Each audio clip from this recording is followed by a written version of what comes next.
I think, considering you're in academia, I think it would be appropriate to talk about this story that just happened the other day at the London Opera House, where a gentleman by the name of Daniel Perry decided at the end of their performance that they were going to display the Palestinian flag, and this is what happened.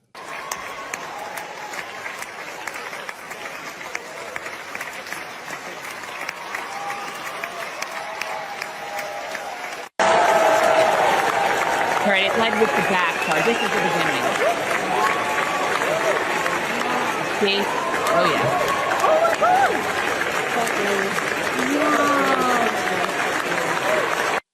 Now, as you can see, clear as day, there is a person that was actually attempting to rip that flag out of Daniel Perry's hands. Who was that person?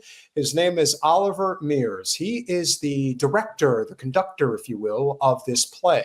So he clearly is a big deal, if you will. And so as the story goes, as it did as in accordance with the Daily Mail, dancer who unfurled Palestinian flag during Royal Opera House performance is banished. As Oliver Mears told this person after the show, you will never work in London performing arts ever again for doing this, for basically drawing attention to the fact that, I mean, let's face it, besides the United States, you know, the UK is definitely number two. I should just say England, because we all know Scotland and Ireland are not on board with this. But, you know, the British have, for whatever reason, not been as outspoken as they need to be, although I would imagine a lot of their people probably are more so than our people have been.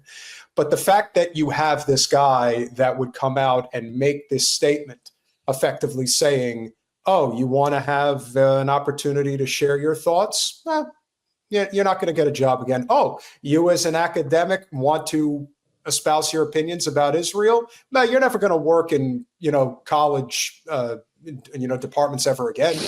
You know, we're just going to blacklist you no matter where you go. And I think that that there is the crossover between the two stories. I think the significance is definitely there. Your thoughts on that? Yeah, no, I appreciate that comparison. And I always love seeing these images and these videos of people who, regardless of the risk and the cost to their, personal or professional life, can't be quiet in the face of a genocide, and can't be quiet in the face of a genocide that our tax dollars and our communities are actively supporting.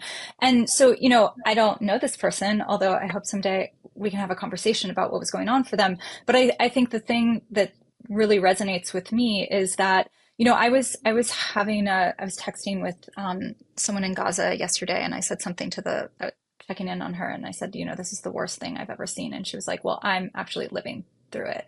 And it was just this reminder of, like, how are we positioned? And when we think about loss and we think about what we're giving up, like, what are we actually losing? Losing a job, even losing a career. I mean, I did work 20 years for this career, but in the face of genocide and the images that we're seeing every day, and the fact that, like, hundreds of people are just slaughtered every day trying to get food and water. I mean, these are very small things to give up. And I think as we're watching across the world on campuses, in art spaces, Palestine Action, all of these folks who are just completely aware of the fact that great change does not come without great loss. We actually have to give up things, and the risks actually are worth it in the larger context of what are we fighting for? We're fighting for liberation. We're fighting for, the ability to be safe and have food and water and live on your own land and not live under an apartheid genocidal state. The stakes are so high that I think, for so many people that I know, I'm inspired by their willingness to give things up. I did not, in some ways I was lucky because this happened so early that I don't think I ever really was aware of what was happening or what I was going to give up. I was willing to do that, but I wasn't really as clear as I think so many people now who understand the stakes. I mean, 80 students at Columbia were suspended and expelled 2 days ago for protesting against genocide, which is literally what you're supposed to do when you're in college. Like, what else are you supposed to do? So I think that the clarity that I'm seeing from so many people who are giving up great things, who are taking great risks, I think, I'm pretty devastated. And pessimistic most of the time, but then I see these movements, I see these actions, I see people really willing to put themselves on the line. And I feel like, this is going to be a long, hard battle, and I don't know if I'll see the end of it, but I do believe that we have we can move in the right direction if we can build some kind of collective movement with an eye on a future in which we are all free. Yeah. I'm amazed by these kids. I'm amazed by Yeah. them and their bravery because, I can say that when I was in college, I wouldn't have risked my degree. I wouldn't have risked my degree to now, granted, I wasn't faced with a Holocaust in my face. So, but I don't think I would have had that commitment and that level of bravery to do that. So I'm amazed that they're doing that. And I don't know what the end of the day repercussions will be for them down the road with that, because, there's going to be a lot of lawsuits involved, but who knows what happens with that. I'm very inspired by all of those students.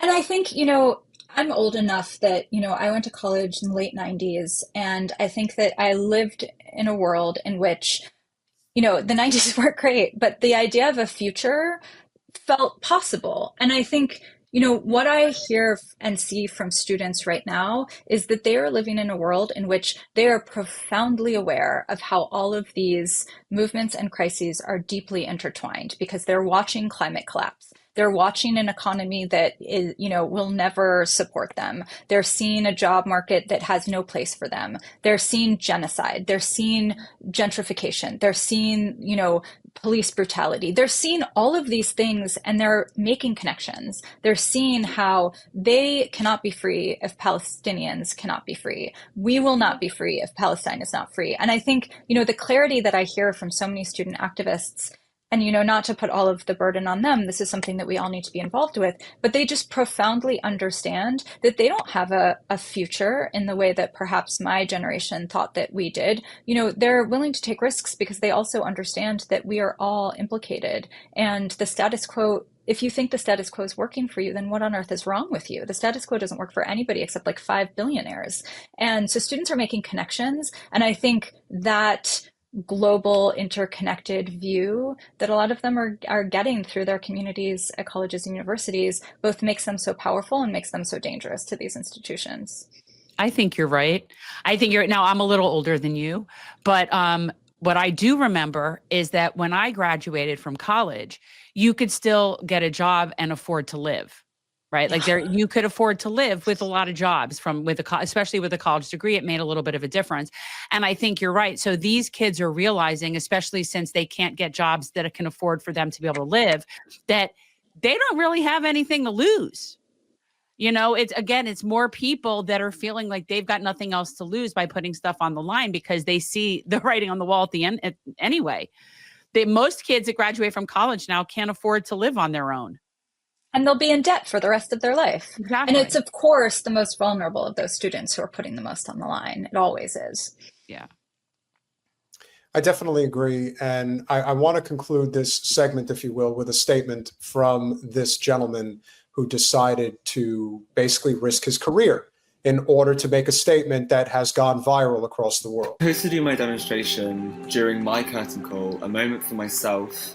I chose to make it about something bigger than me. I did it because I want to draw attention to the atrocities that are taking place towards the Palestinian people by Israeli Defense Forces currently in Gaza. The people who get to go and see opera, who have the opportunity to go and see opera, are the ones with power and influence to be able to help.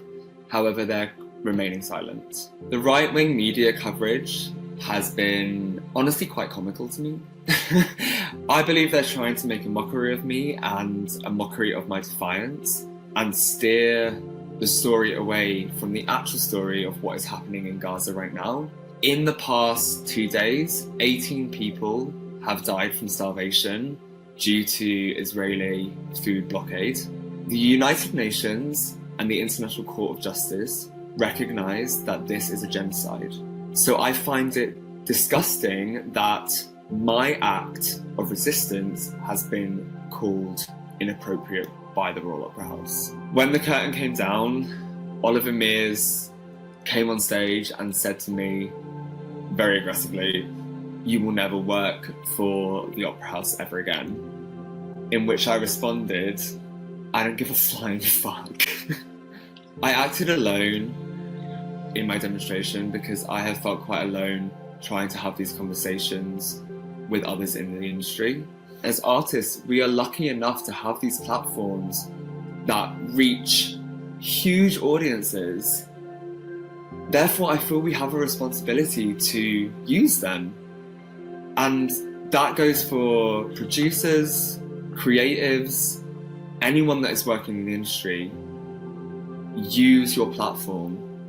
Speak up. Couldn't have Very said it. cool. Yeah, I hadn't seen that. Thanks for sharing that. Yeah, that was nice. I'm glad Yeah. there's people like that in the world. There are a lot of people like that in the world. We just get so stifled and shut down from a platform perspective. Yeah. Yeah. But I it can't also- remember who, somebody I follow on Twitter tweeted the other day. I'm going to remember who it was in like 10 minutes. But it's not that people are not aware of what's going on and trying to do everything to stop it. It's that, you know, the spaces of power, the structures of power are built to block collective action and people from pushing back. And of course, there are Zionists. Of course, there are folks who do not care and are apathetic and whatever. But, you know, there are so many people who see what is happening and they're trying to do everything that they can to stop it. And yeah, I mean, using your platform in whatever way you can is one of the most important things that we can be doing right now.